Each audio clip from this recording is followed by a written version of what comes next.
Hey y'all, so today I'm going to be walking you through how to set up your planner so that it works for you.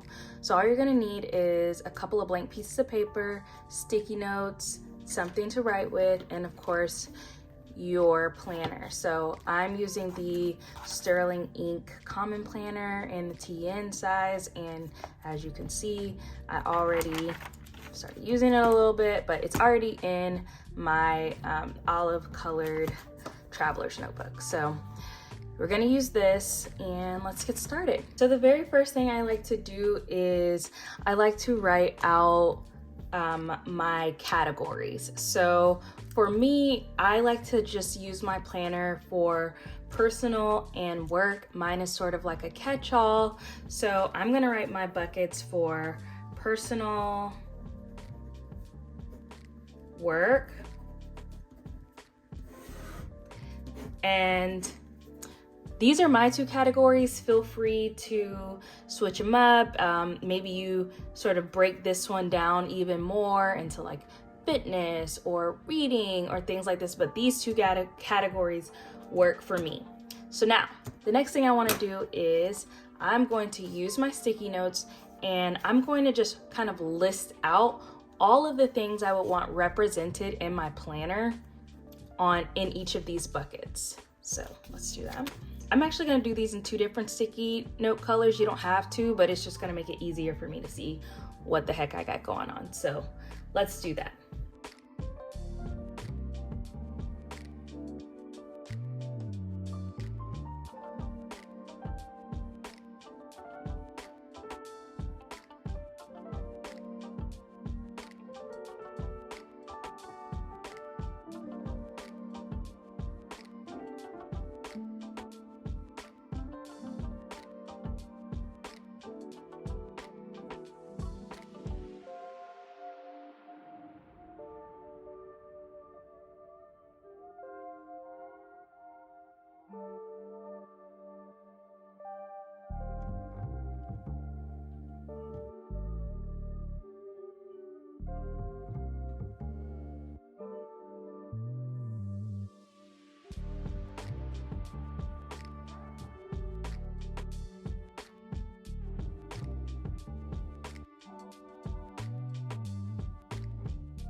All right, so here it is. Here is my personal work categories. And now, so a lot of people will just take this and start putting it into their planner. And for me, that's really overwhelming.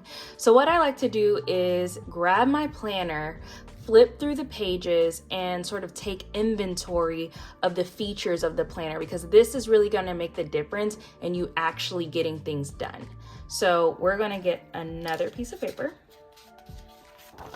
move this one out the way, and all I'm going to do is just make a list of the various features that are in my planner.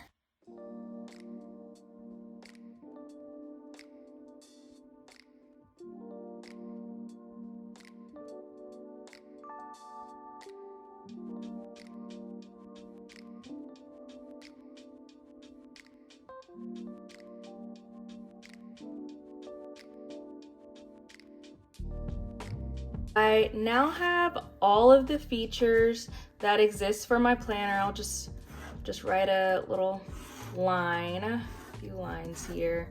Y'all, this is like so messy, but it doesn't matter, right? Because it has to be a little bit messy in order to make sure that when you actually transfer to your planner, that's not messy. So what I want to do is I'm going to now start taking these priorities from my two buckets and I'm going to start mapping them out in the features that I have listed here.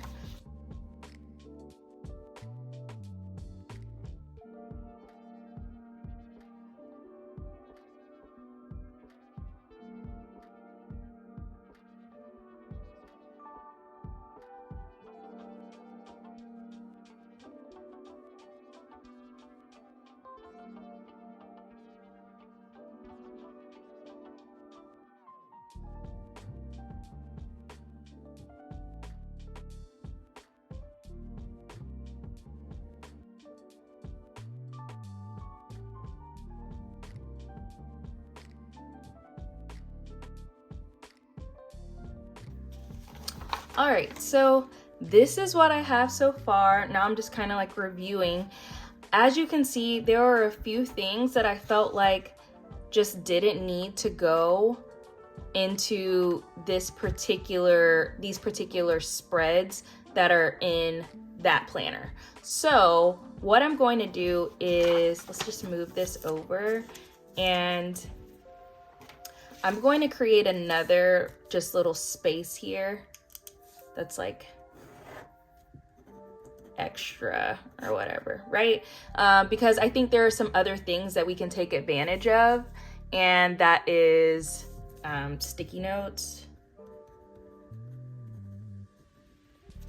tabs, right? So I feel like if I want to be able to refer back to stuff quickly, I'm going to just use some tabs as like my marker. Meetings with no specific dates, those will be used with sticky notes, and any task will also be used with sticky notes. All right. So as you can see, this is my plan. This is it.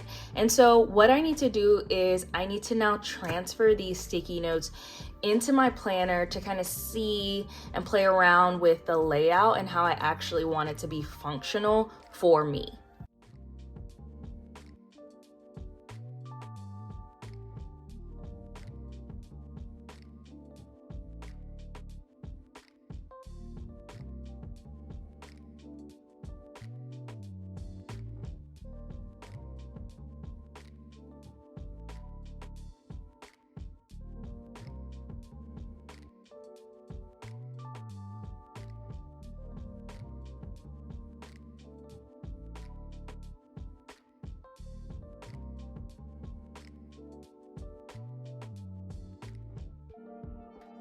Now that that's all mapped out, one of the things that I highly recommend doing after this is either using your current system, or maybe some blank pages from a former system.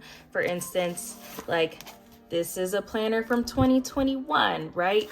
And we already know how things go. Your girl has several blank pages in here. So, you know, life be lifing. So grab one of those old planners, whip it out, and use that to sort of like play around with the layout. So I can show you an example here from how I'm kind of envisioning this playing out. So you can see kind of how I've put in the horizontal weekly task completion that's happening up here. When I talked about remembering things for future meetings, I put those right here so that I was able to track what information I need to remember for the following meeting. I have exercise meal plans. You can see it says yoga. I actually did do yoga. So that and meal planning, I think I'm going to do it like this, like in the green. I don't typically track breakfast and lunch. I feel like those are easy things to think through, but dinner, it's a hassle. So I want to make sure that that is represented, and then the completion of tasks. And I think I like this system, even though it, like I said, do what works for you. So this is how I envision this moving into these horizontal spreads for next year. All right, so once you've done that, that really should take you into the new year so that you can feel confident about how you're getting your planner, how you're using it, and how it's working for you. You're more likely to stay in a planner if it's customized to your needs. And as you're getting planner fatigue throughout the year, come back to that list and think about how you can reimagine the layout so that it can work for you, but also still feel a little innovative. So you're not buying a whole new system in the middle of the year, which we've all done. So that's it. If you have any questions, definitely leave a comment below and I'll be sure to respond. And if you'd like to see that next video, also let me know, because I'm more than happy to kind of show you how things get transferred over from the plans. All right, y'all. Bye.